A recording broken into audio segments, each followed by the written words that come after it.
लोग के पास ऐसा क्या मैजिक फॉर्मूला है कि हम लोग कह रहे हैं कि 1 साल में डिस्ट्रेस माइग्रेशन, मतलब मजबूरी में यहाँ से बाहर जाने वाले लोगों को रोक दिया जाएगा, किसी को नहीं जाना पड़ेगा। एक लोग हमसे पूछता आपके पास ऐसा क्या जादू का छड़ी है, अभी आपको बता रहे हैं कि वो कैसे रोका जाएगा। मेरे साथ दुनिया के कम से कम 10 बड़े इकोनॉमिस्ट, बिहार के लोग उसमें इंक्लूडेड हैं, जो काम कर रहे हैं। हम लोगों ने जो मॉडल बनाया है कि बिहार में अगर श्रम का पलायन रोकना है, मजदूरों का पलायन रोकना है, तो उसके लिए पूंजी और बुद्धि का पलायन रोकना होगा। आपको जो मजदूर जाता है ट्रेन में बैठ के, वो पलायन दिखता है, लेकिन पूंजी का पलायन नहीं दिखता, बुद्धि का पलायन नहीं दिखता है। पूंजी के पलायन पर 2 मिनट आपका समय लूंगा, इसकी चर्चा बिहार में कोई नहीं करता है। पूंजी समाज में आता कहां से? पूंजी आने का 2 ही तरीका है। एक, जो पैसा आप कमाकर बचाते हैं, जो अर्जित करते हैं, खर्च के बाद जो बचता है वो आपका हुआ मूलधन। और पूंजी का दूसरा स्रोत है बैंकों से मिलने वाला कर्ज, लोन।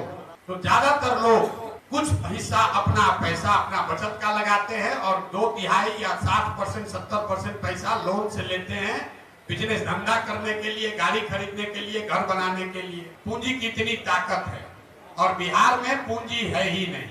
पूंजी क्यों नहीं है? क्योंकि यहाँ प्रति व्यक्ति आय है 32,000 रुपया। देश में प्रति व्यक्ति आय है 1,35,000। बिहार में प्रति व्यक्ति आय है 32,000। और उसमें भी अगर पटना और बेगूसराय 2 को जिला हटा दीजिएगा तो बिहार में प्रति व्यक्ति आय है 24,000 रुपया। 100 में 80 आदमी बिहार में आज की तारीख में भी 100 रुपया नहीं कमाता है। यहाँ बैठा हुआ बहुत आदमी तुरंत कहेगा कि मजदूरी 300 रुपया है तो 100 रुपया कैसे नहीं कमा रहा है? वो इसलिए कि घर में अगर बाल बच्चा लेकर 5 आदमी है, मजदूरी 1 आदमी करता है, अगर वो 300 रुपया भी कमाता है तो हर व्यक्ति पर 60 रुपया हुआ। और वो भी उसको 30 दिन मजदूरी नहीं है, 15 दिन मजदूरी मिली तो हर व्यक्ति पर 30 रुपया हुआ।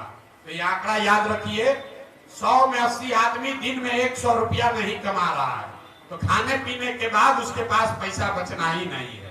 और दूसरा पूंजी का स्रोत है बैंक। बैंक क्या कर रहे हैं? आप और हम कह रहे हैं बाहर से उद्योग आएगा, हम बता रहे हैं बैंकों से पूंजी का पलायन कैसे हो रहा है। रिजर्व बैंक ऑफ इंडिया एक आंकड़ा जारी करता है जो बताता है, एक अनुपात है CD रेशियो, मतलब कितना पैसा आपने बैंक में जमा किया और बैंकों ने उसके बदले में कितना पैसा ऋण व्यक्ति और समाज को दिया। और ये बैंकों की मनमानी नहीं है, एक वैधानिक जिम्मेवारी है, बैंकिंग का मॉडल है कि 100 रुपया अगर आप और हम बैंक में जमा कर रहे हैं तो बैंकों को निश्चित तौर पर कम से कम 70 रुपया समाज को वापस देना है ऋण के तौर पर, ताकि लोग बिजनेस व्यापार कर सके, अपना घर बना सके, गाड़ी खरीद सके, जो काम करना चाहे वो कर सके। बिहार में इसकी स्थिति क्या है? पूरे देश में CD रेशियो है अभी करीब 74%। मतलब अगर 100 रुपया पूरे देश के लोगों ने बैंकों में जमा किया तो बैंकों ने 74 रुपया वापस किया समाज को। बिहार में 1990 से लेकर पिछले वित्तीय वर्ष तक CD रेशियो है 40%। लालू जी के जमाने में ये घट के हो गया था 18%। मतलब 100 रुपया जो हम लोग जमा कर रहे हैं बैंक में, तो 18 रुपया ही बैंक वाला ऋण के तौर पर वापस दे रहा है। इसका असर क्या हुआ? पिछले वित्तीय वर्ष में बिहार की गरीब जनता ने यहाँ के बैंकों में जमा किया 4,61,000 करोड़ रुपया। CD रेशियो अगर 70 होता तो बिहार के लोगों को 2,80,000 करोड़ रुपया लोन के तौर पर मिलना चाहिए था। मिला कितना? 1,61,000 करोड़। बाकी का पैसा कहाँ गया? बाकी का पैसा बैंकों ने यहाँ से उन राज्यों में ट्रांसफर कर दिया जहाँ उद्योग धंधे लग रहे हैं, जहाँ रोजगार है, जहाँ तरक्की है। गुजरात में, कर्नाटक में, केरल में, तमिलनाडु में, आंध्र प्रदेश और तेलंगाना में CD रेशियो 90 या उससे ज्यादा है। वहां के लोग अगर 100 रुपया जमा कर रहे हैं तो बैंक वाला 105 रुपया लोन दे रहा है। और बिहार की गरीब जनता 100 रुपया जमा करती है तो हमको आपको 35 रुपया 40 रुपया मिलता है। इसका नतीजा क्या हुआ? 1990 से लेकर पिछले फाइनेंशियल ईयर तक बिहार के बैंकों ने 26 लाख करोड़ रुपया, इसको ध्यान रखिए, 26 लाख करोड़ रुपया बिहार के लोगों की जमा पूंजी बैंकों ने यहां से ट्रांसफर कर दिया दूसरे राज्यों में। और आप सोच रहे हैं कि कोई 2000 करोड़ रुपया लाकर चीनी मिल बना दे।